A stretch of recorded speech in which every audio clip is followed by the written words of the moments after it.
Rev up your engines!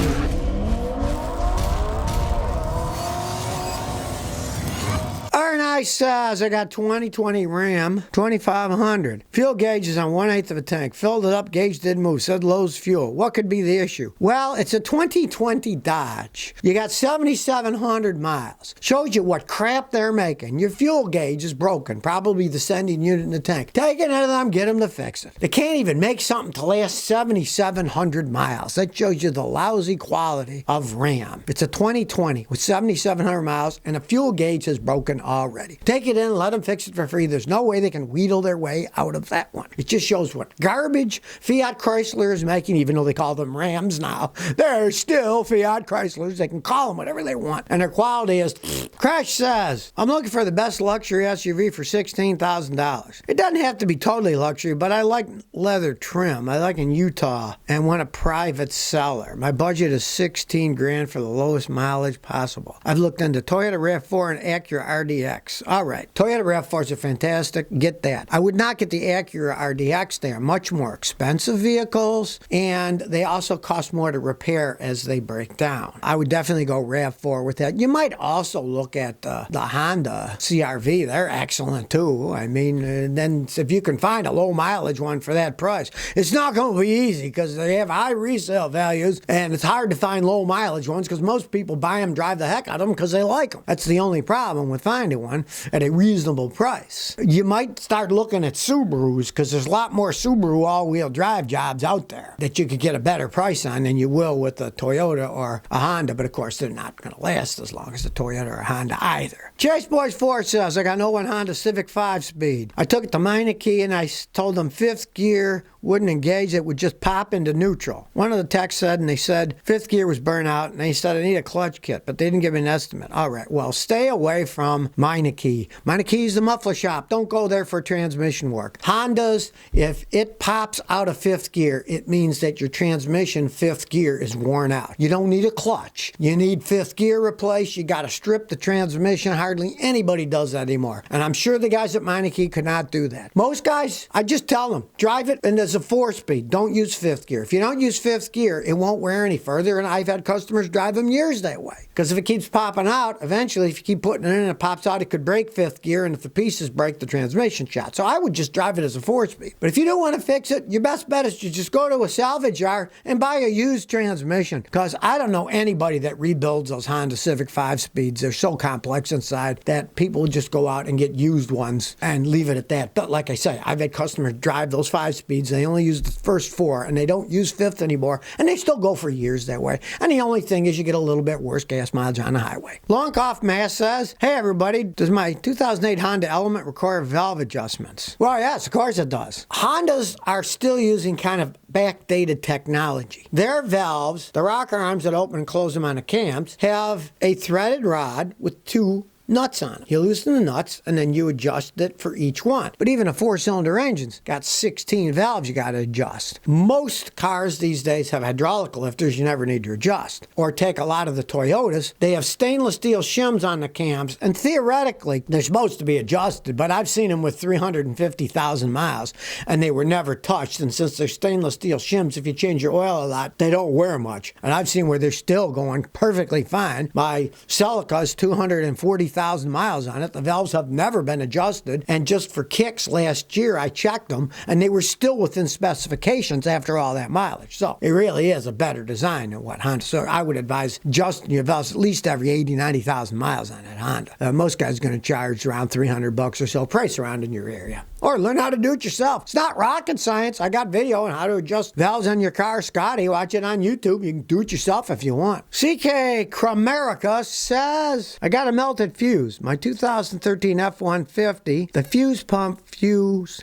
had failed. It was slightly melted and it wasn't contacting. I replaced the fuse and now it runs okay. Is this common? Is it a fuse or something else? Generally, you say, it's kind of like melting. It usually means either the fuse box is corroded, check it off. If it's corroded, the fuse is pushed into corroded connectors. Corrosion does what? It creates more resistance, which will overheat it and start to partially melt it. So if you clean that all off and it stops, great. Now, if it still does it, that would mean that your fuel pump is getting old and it's draining too much. Any good mechanic, or if you want to learn how to do it yourself, you can do an amp test, see how many amps the fuel pump is pulling. And it's pulling too many amps more than it's loaded for. It means the fuel pump is starting to go out and you'd want to replace the fuel pump. You said it's what, 2013? It could easily be the fuel pump is starting to wear out. King42088 says, need some help, find out why my car overheats. I replaced my thermostat. I was wondering if my radiator moves slow, could that cause it? But I'm not sure what it is. I don't have signs of a bed head gasket. Watch my video, how to fix an overheating car engine. Scotty, just type that in YouTube. Watch it. It gives you everything it could be a bad radiator cap. Could be your water pump's not pumping right. Could be your radiator's clogged up. Could be a blowing head gasket. That shows how you can check absolutely, positively every single problem. And do as I do in a video. Start with simple stuff like radiator cap, looking for leaks. Work to more complex stuff like the water pump's not pumping, the radiator's clogged up, the cooling fan's not working. But it's got to be one of those. And the video shows every single one of them. Well, it's kind of typical for Lamborghini drivers. A Lamborghini Hurricane driver in Indiana was pulled over for doing 213 miles an hour because the fool posted it on YouTube. Of course, he tries to claim that, oh, he has special editing, he faked the whole thing. Well, I rather doubt it. He took the video off, but then again, you can take things off. That doesn't mean people don't have 1,000 copies of it to begin with. So be leery about what you post on the internet, especially if you're doing illegal things. He also has videos where he said he did them on Mexican streets, whatever that means. He also said that his vehicle couldn't go 213 miles an hour, that it can only do 202 miles an hour. Regardless, he was doing this where it's 55 miles an hour, so that whether or not he made it to 213 is really rather immaterial. Same guy's had 15 speed tickets since 2006 in Indiana. And interesting enough, he's in Marion County where James Dean's buried. He should have done it in a Porsche at least in honor of James Dean there. He goes to court at the end of April for this. A lot of places you get stopped for that kind of speed, they take your license away. They should if you're driving that fast on regular streets. That's just insane.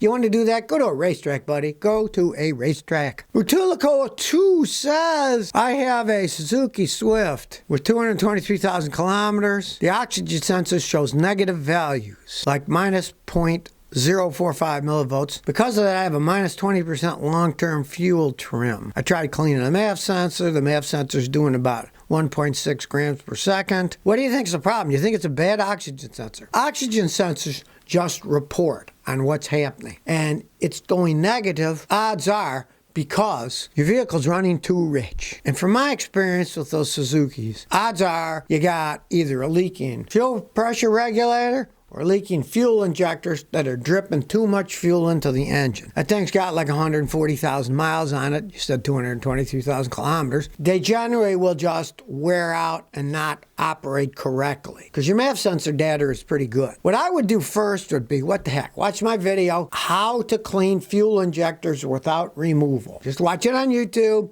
and have a mechanic like myself put his pressure tester machine clean it. Maybe you could just get away with cleaning it. Also have, like I said, the fuel pressure regulator tested, because if it's leaking, it'll leak too much fuel. That's exactly what will happen. And you say when you rev it up, it doesn't go as rich. It isn't subtracting as much fuel. And that's often the injectors, because when they're just going at idle and they leak too much, then it really makes it run too rich. But then when you speed up, the engine's burning the fuel more, so it doesn't run as rich. So odds are it's in the fuel injector system. Pray it's just the fuel pressure regulator, because it could be. Well, the British are teaming up with Hyundai. They gave them $1 million something to have the rights to put these eVTOL flying carports. If you look at them, I gotta admit they're cool. They do look like a flying saucer. The ports themselves are movable. They put them together in one area, can land the flying vehicles on them, take off, go someplace else, and in case of emergencies, they can take them apart. They can move the whole flying saucer type apparatus, put it wherever there's a problem, and then fly in and out. Now, that's not a bad idea. They're electric vertical takeoff and landing vehicles. That's what these ports are for. It's called urban German airport, and the Brits signed a deal with Hyundai, where they got a $1.6 million grant from the British government. Now, Hyundai says that they plan that they're going to have their electric vertical takeoff landing vehicle ready for sale by the year 2028, so that's a while from now. Lots of things could happen. So Hyundai says there's a lack of infrastructure for it, so that's why the British are saying, okay, here's some money. Start making these little infrastructure ports where people can take off and land and recharge their vehicles. Hyundai wants to roll out 200 of these flying saucer sites in the next 5 years, they say. And these also function off the grid. Got solar panels and stuff on them. Kind of interesting. They can set them up wherever they wanted. But I like them because they look like flying saucers. They don't fly themselves, but they look like a flying saucer. You can tell by the picture. The flying saucers have landed, and they came from Korea. So if you never want to miss another one of my new car repair videos, remember to ring that bell.